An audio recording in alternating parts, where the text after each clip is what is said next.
Bharatiya Janata party ने Lucknow conversation centre में अटल बिहारी वाजपेयी जी की जयंती पर अवसर पर अखिल भारतीय कवि सम्मेलन का आयोजन हुआ, जिसमें उत्तर प्रदेश के मुख्यमंत्री योगी आदित्यनाथ व उप मुख्यमंत्री केशव प्रसाद मौर्य, ब्रजेश पाठक व भारतीय जनता पार्टी के मंत्रीगण व विधायक मौजूद रहे। मुख्यमंत्री योगी आदित्यनाथ ने बताया, अटल बिहारी वाजपेयी जी ने उत्तर प्रदेश के एक अपनी अलग ही पहचान बनाई थी, जैसे एक पत्रकार के रूप में, एक लेखक के रूप में, एक जनप्रतिनिधि के रूप में और एक प्रधानमंत्री के रूप में। वहीं कार्यकर्ताओं ने भारतीय जनता पार्टी जिंदाबाद, बुलडोजर बाबा जिंदाबाद के नारे लगाए। देखिए लखनऊ से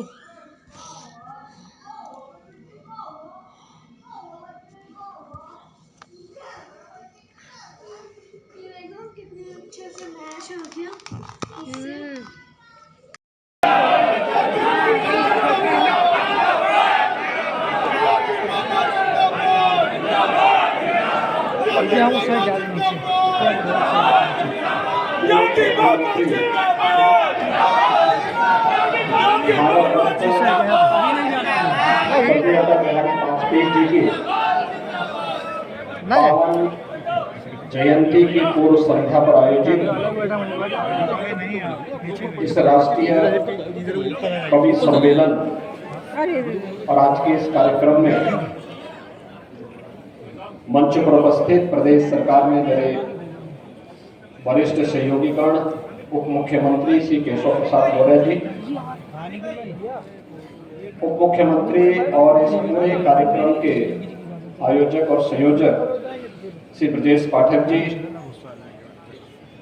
प्रदेश सरकार के मेरे सहयोगी मंत्रीगण श्री JPS राठौर जी, श्री सोमेंद्र तोमर जी,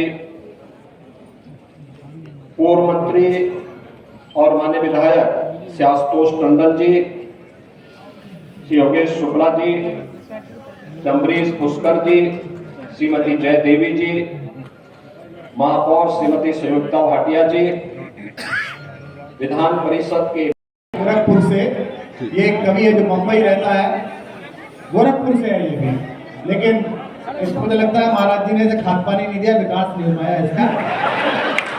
ये दिनेश बावरा है, बहुत अच्छा कवि है, इसको मैं पढ़ दूंगा, आप एक बार ताली बजा के इसका स्वागत कर दीजिए। अरे माइक वाला क्या बेटा, आवाज की ठीक कर दे, थोड़ा और बढ़ा दे।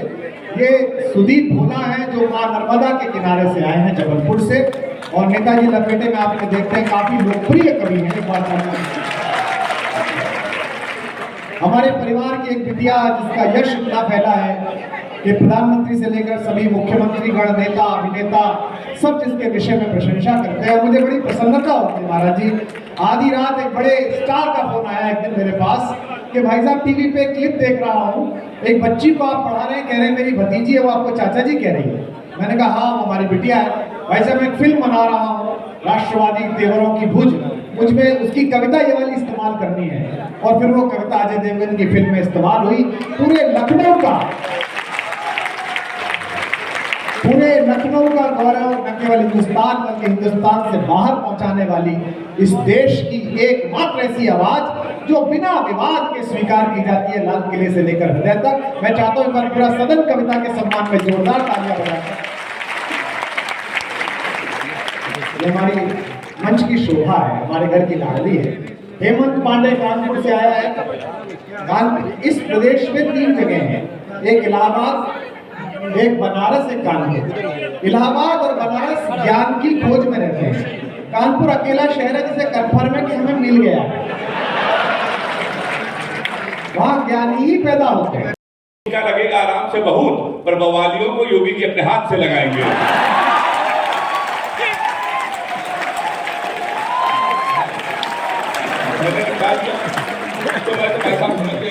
महाराज जी ये समझ लीजिए सारे देश के कवि इतनी कविता आजकल पढ़ रहे हैं, इसकी आपको रॉयल्टी लेनी चाहिए। 20% माल आपके ऊपर है।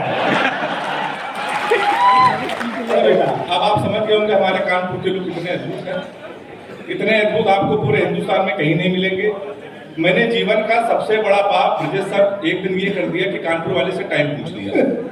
मैं हरियाणा कभी सम्मेलन से कानपुर गया तो लड़का बैठा था, भाई साहब टाइम क्या हो रहा, तुमसे कह रहा गुरु ऐसा तुरंत यहाँ से निकल लो, टाइम बहुत खराब है। और हमारे मुंह बिल्कुल मत लगना नहीं, तुम्हारा टाइम भी खराब हो जाएगा। तुमने कहा यार तुम्हारा मूड क्यों खराब है, अच्छा टाइम में बताओ, ये बता दो तुम्हारा दिमाग क्यों खराब है। तो कहने लगा हमने एक लड़की से केवल इतना कहा कि बड़ी कमजोर है, कुछ खाया कर, वो हमारा 50,000 रुपए खा गई। तुम हमारे मुंह लगे हुए हो, हमारे मुंह बिल्कुल न लगना, बहुत भरे बैठे हैं। तुमने कहा ऐसा क्या हुआ?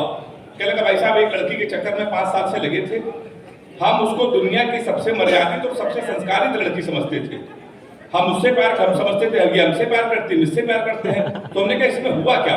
कहने लगा हुआ कुछ नहीं, हमारे नगर निगम का चुनाव चल रहा है, उसको मिल गई है पार्षद की टिकट, पूरे शहर में होल्डिंग लगी है, युवा दिलों की धड़कन पुष्पा पाल।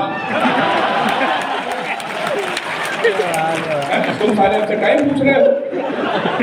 लोग तो नारा लगा रहे हैं, मोहर मारो कान के, पुष्पा को पहचान के। कान में नारा लगा रहा था, लैया बड़ी करा दी है, पुष्पा पाल हमारी है। तो हमारा उत्तर प्रदेश बहुत ही अद्भुत है। मित्रों, एक बार हम सबके नेता आदरणीय ब्रजेश पाठक जी, जिनके आमंत्रण पर आप सब यहाँ आए हैं, एक बार जोरदार तालियों से अपने आदरणीय नेता आदरणीय ब्रजेश पाठक जी का जोरदार स्वागत करें। हम सबके बीच में आदरणीय निर्मता पाठक जी भी हम सबके बीच में उपस्थित हैं। हाईलाइट भाई का भी स्वागत है, मनोज सिंह का, आदरणीय संजय राठौर जी, ऋषा शुक्ला जी, कुमार बाबा जी, गोपी कृष्ण पाठक जी, रामदयाल शर्मा जी, सतीश शर्मा जी, सुभाष शुक्ला जी, अनंजय जी, शिवम जी उपस्थित हैं। मनमोहन तिवारी जी डीएवी कॉलेज के प्रबंधक हैं। अमित गोयल जी, कीर्ति प्रकाश जी, सभी सम्मानित विशिष्ट जनों का आज हम सब श्रद्धेय भैया, नारायण भैया यहाँ देखिएगा, जो लोग अब मंच पे ना इधर से ना उधर से मध्य प्रदेश की धरती में गए थे। उनकी पैतृक भूमि बटेश्वर आज भी उत्तर प्रदेश में है, जहां पर पर्यटन विकास के लिए कार्यक्रमों को लेकर के सरकार कार्य कर रही है, और उत्तर प्रदेश को ही उन्होंने अपनी कर्म साधना की भूमि बनाया। एक पत्रकार के रूप में, एक लेखक के रूप में, एक साहित्यकार के रूप में, एक जनप्रतिनिधि के रूप में, और एक प्रधानमंत्री के रूप में भी। और लखनऊ का यह सौभाग्य है कि लखनऊ से 5 बार सांसद के रूप में देश की संसद में प्रतिनिधित्व करने के साथ ही 3 बार देश के प्रधानमंत्री का दायित्व भी सदैव अटल जी ने निर्वहन किया। लेकिन अटल जी वास्तव में भारतीय राजनीति के एक अपराजेय योद्धा थे, जिन्होंने कभी जीवन में सम और विषम परिस्थिति में मानवीय मूल्यों, आदर्शों और मानवीय संवेदनाओं को कभी छोड़ा नहीं, उन्हें हमेशा महत्व दिया। यही कारण है कि जहां एक और राजनीति में 6 दशक तक